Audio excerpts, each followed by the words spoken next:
A very good afternoon to all of you. So today I'm going to take a break from article writing, and I thought of doing something light, but something that will enhance your vocabulary also. A simple topic that I've taken up is factual description. Factual description means the actual description, real description, and here I'm not taking up any person or any event, but I am going to give you a factual description of a process, okay, something that I'm going to do. And the first and foremost thing that is very important for a process in factual description is to bear in mind the sequence. The sequence has to be correct. You know, it has to go in an orderly manner as things happen, or as things are supposed to be. You cannot bungle that up. And the other important thing in process writing or in this factual description is, the title. The title has to be there. Title has to be nice, short and crisp, and eye-catching kind of a thing, short. So here, as you can see, I have taken up the title, and the title is Clean Clothes. Okay, simple. Just clean clothes, which actually tells us that it's going to be about washing clothes, a factual description of washing clothes. Now, I have written the order, but you do not have to write it in points. You have to write it in a paragraph, okay? But each point following the other, flowing, okay?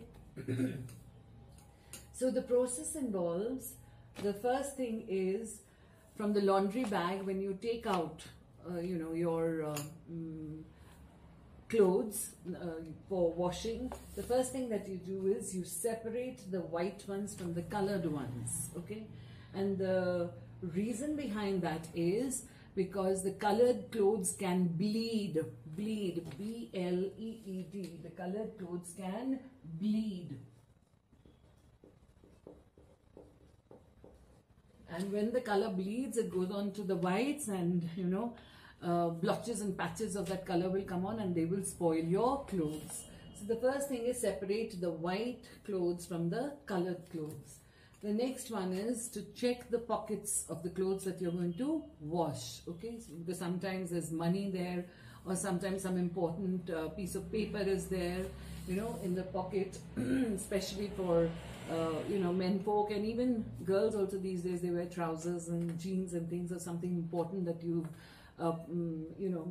kept there, so that has to be checked. Next, third point is when you start the process, the actual one, so take some warm water. It should not be very hot, because when you put your clothes in very hot water, they tend to wrinkle, wrinkle up a lot. So take some warm water in a bucket and add some detergent to it, okay, washing powder or detergent to it, and then stir it so that you get lather, okay, so that you get a lot of lather.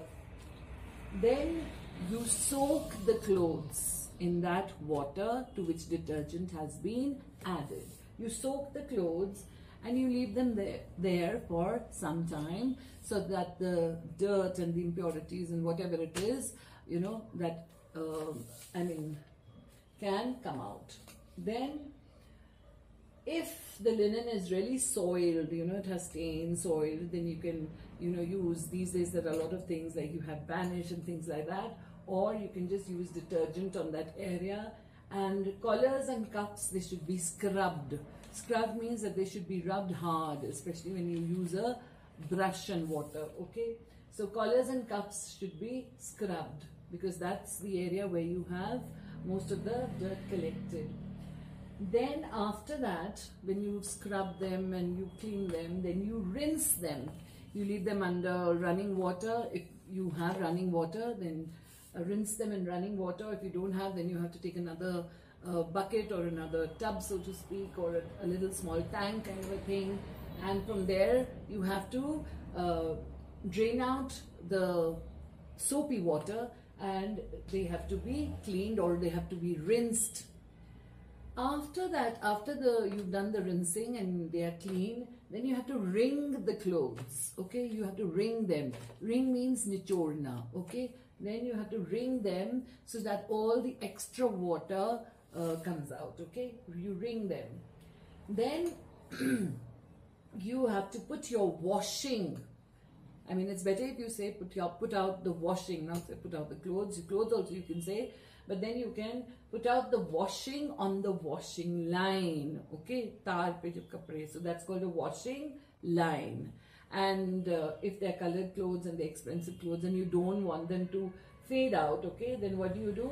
Then you take the, inside out. You have to turn them inside out. Turn them inside out and then you hang them. And you make use of pegs. These are the clothes pegs, chuntiyan jinko hum bolte hain, and so that the clothes do not fly away if it's windy, or they do not fall onto the dirty ground and become dirty again, or they get soiled again, okay? So then you use these pegs.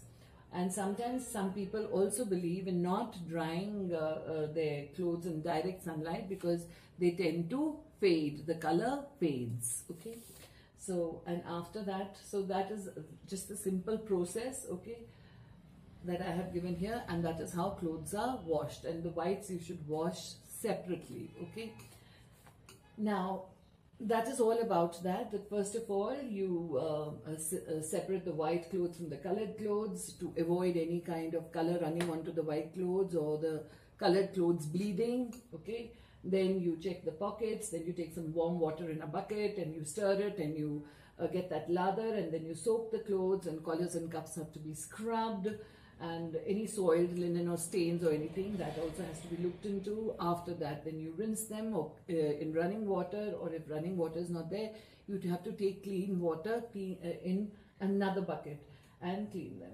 Then you have to wring them, then you have to carry your washing out to the washing line, and you have to hang the clothes inside out. Unko ulta kar dete hain kapdon ko, so that, you know, the right side does not get faded so fast. And then you attach pegs to it to avoid it from flying. And avoid putting out clothes in direct sunlight, you know, to avoid fading. So that is the simple process. Now, all right.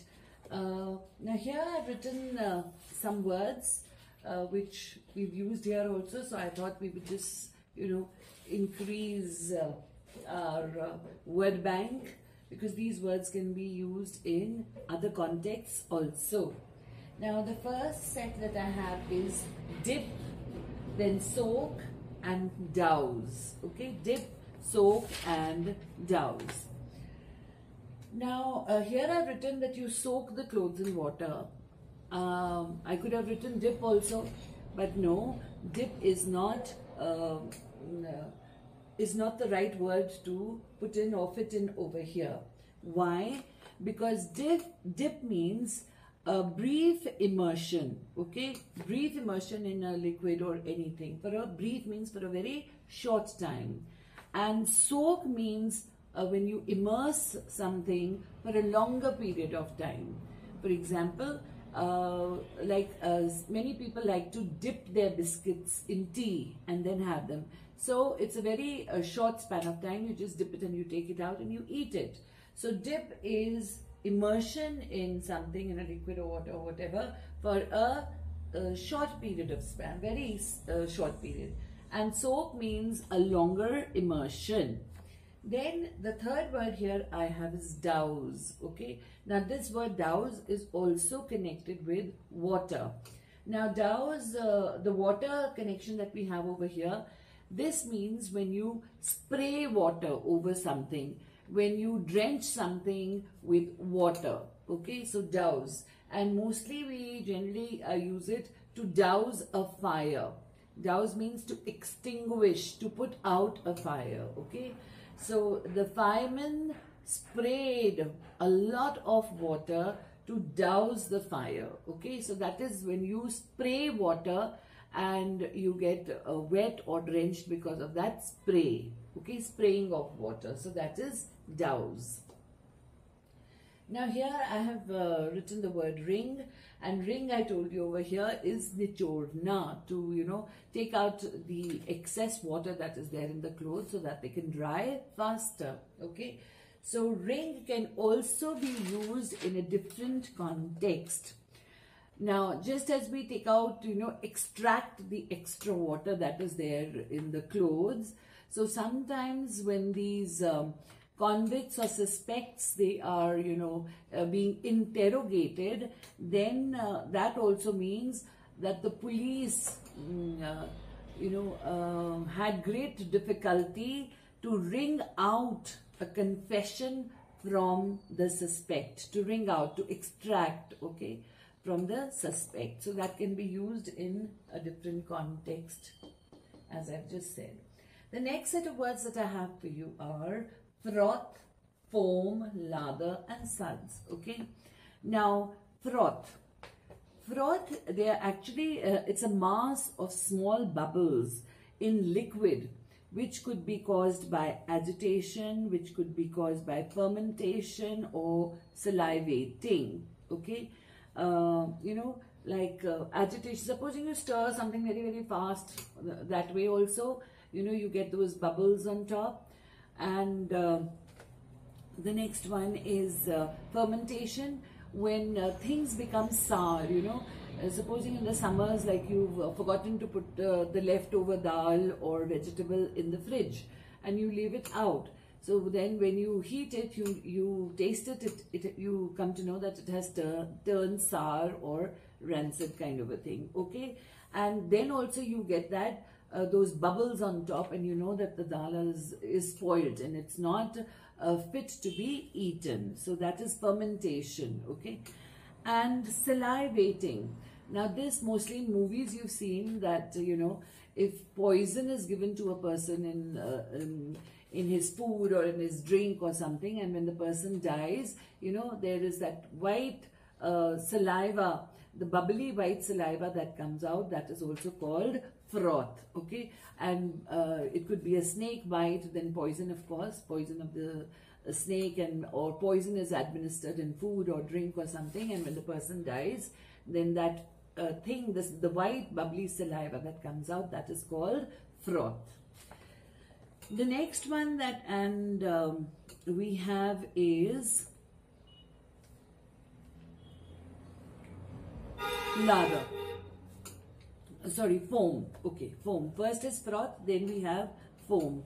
Now, foam can also be termed in the same category, a small mass of bubbles in liquid caused by agitation, caused by fermentation, but not salivation. Okay, it has nothing to do with saliva. That is only froth.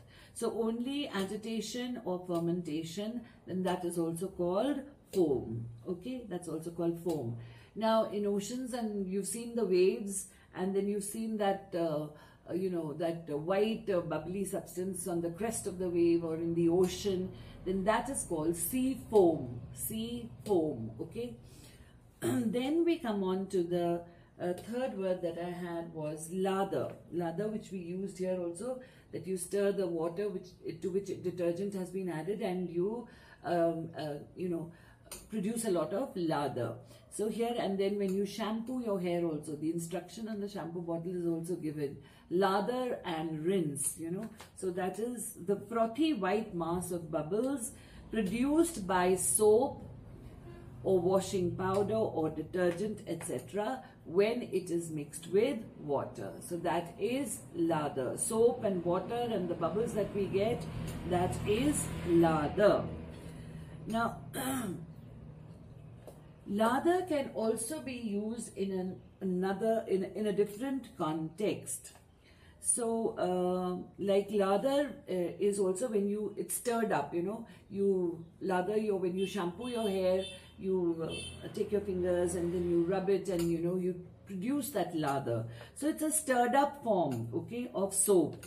And this can also apply to emotions that have been stirred up, though this word is not used very commonly. Okay, so but it is there, it can be used in that context.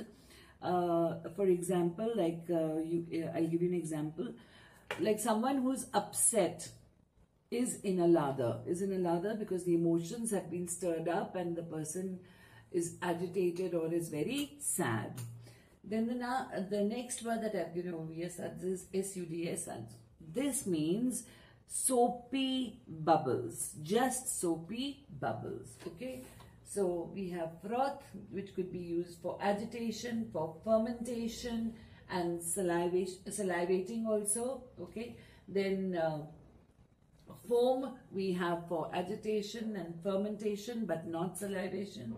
Then lather, which water plus soap or detergent, that gives you lather. Then you have suds, which are the soapy bubbles, okay? Then here we have, I mentioned a laundry bag, that is in which you keep your dirty linen, okay? The dirty clothes, dirty linen, the soiled clothes or dirty clothes, that's kept in a laundry bag, okay? Then number 5, I've given the word scrubbed, okay?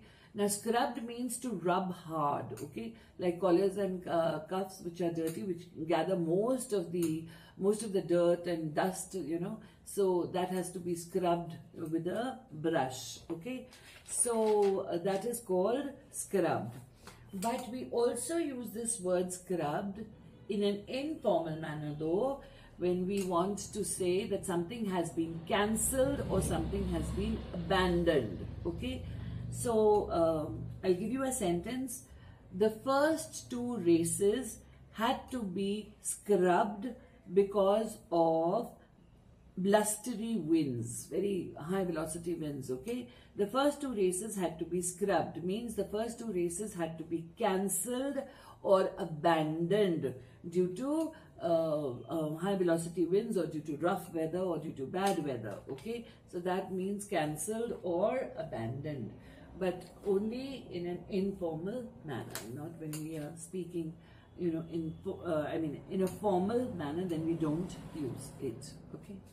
So I hope, you know, these small words in this little addition will enhance your word bank, and that's what my main motive is, to give you, you know, more and more words and different words, and to increase your vocabulary.